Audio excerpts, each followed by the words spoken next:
Hello guys, Alex here, and today I decided to make a Reverse 1999 review, as I have been playing the game ever since it was released daily and have cleared all the normal content and a endgame story on hard and finishing the whole limbo every 2 weeks, and when the event drops I can easily complete Udo and doing that play.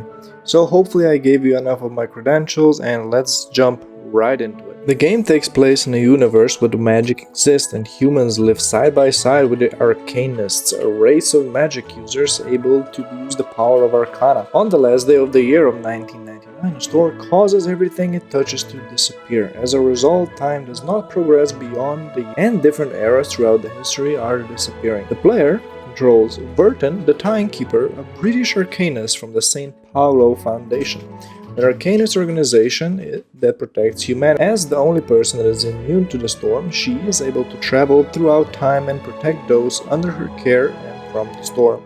As Burton travels through different eras, recruiting different arcanists from other countries and trying to learn the truth about the storm, she must also battle with other arcanists, including the Manus Vindictae, an arcanist supremacist group that wants to use the power of the storm to rewrite history where arcanists rule the world, which were against all's will. With the story synopsis out of the way, I really like the story of the game, although it takes a little bit of pick up the pace, and in my opinion it really starts to get going good in the second chapter out of the 4 and only gets better after that. And even if you don't really want to play the game long term, I would recommend you to at least finish the story, as it's really good and has some really interesting characters in it. The combat of the game is designed around a card system. Each character has 2 normal cards and 1 ultimate card that you can use after performing an action with the character a few times.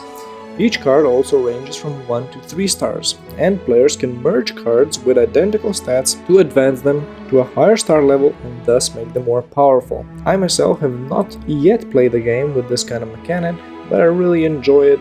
But do not be afraid, in this game you can also farm for certain materials with an auto battler system. The system also becomes available after you accomplish the objective of the stage and the replay is saved, and you can choose to rerun it up to 4 times, so it's quite good apart from the stamina, but more on that later. So while you go through the story, you are gonna get a couple of free characters and then pull for more in a traditional summoning mechanic known to every gacha player. Then is the standard leveling method of leveling a character from 1 to 30, and after reaching the cap you can inside your character and reset back to level 0, and now you can level him up to 40. You can do this up to 3 times, each time the capping increases by 10, reaching a maximum level of inside 3 level 60. While pulling for more characters, you will also get duplicates of the one you already have, and those duplicates can be used as portraits, and each time you use one, a certain skill and stats get better. Next up we have Resonance. That is a little Tetris-like minigame where you can fit different types of pieces in a set area. Each piece has a certain stat, and then the end result gives a buff to the character. I would recommend you not to forget about this mechanic in the game, as it can greatly increase how powerful your character can get. Also, a pro tip of mine would be not to level up many characters other than the ones you are going to be really using in the end game from level 6 Resonance on, as the supply for upgrading those is the only limiting factor after clear drops in this game while you reach high levels. So at first have fun, but then later on just upgrade the characters you are going to be using frequently. Last but not least, Psy Cubes. These are add-on to the characters like weapons in Genshin, and it gives different kind of stats and buffs, and once you get to a level 5 or 6 star cube, there will be an additional effect to them as well. One more thing that I forgot to mention, but it is extremely important, we do have a wilderness. This is a separate minigame / your theme park builder, and you can set up little islands, put your characters on them to get more built up friendship with them. You can also collect clear drops with this.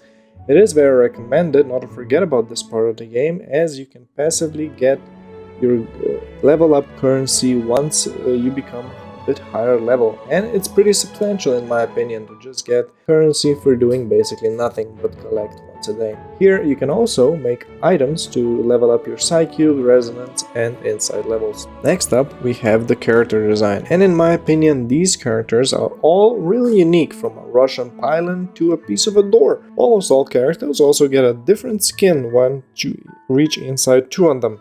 Each character, as I have mentioned before, has a unique skill set, and some skills do repeat, especially debuffs and buff skills, but what can you do, there are only so many we can have. In my opinion, all the characters are very well made, all look very unique, and as a standard gacha gamer, I cannot complain about the like of men, as everyone watching this video wants to have an all-female team, I'm sure. The endgame is one of the things that this game falls down a bit in my opinion, as it only consists of clearing Limbo every 2 weeks and Udo when it comes out every time the second half of each event.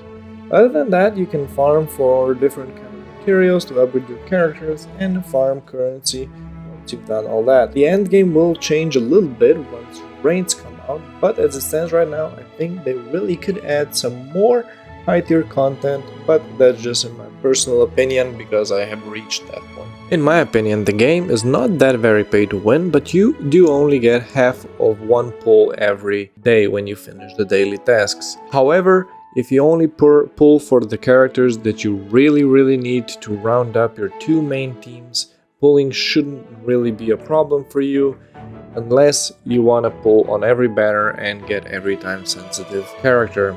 That way you will need to become a dolphin, at least with a battle pass or the small $5 pull bundles. I will say about one more thing about the resonance material, that they really should add a method for you to farm them, because as it stands right now, it is the only limited resource other than drops in the game, and you really need those to progress to the higher tiers of the game. In conclusion, if you're searching for a gacha game with a great story, very interesting characters, and not that pay-to-win gameplay, this game is really for you, and personally I have really been enjoying playing in this past few months, and I don't see myself stopping any soon. If you guys enjoyed this video, please consider leaving a like or a sub. I will see you guys in the next video. Peace!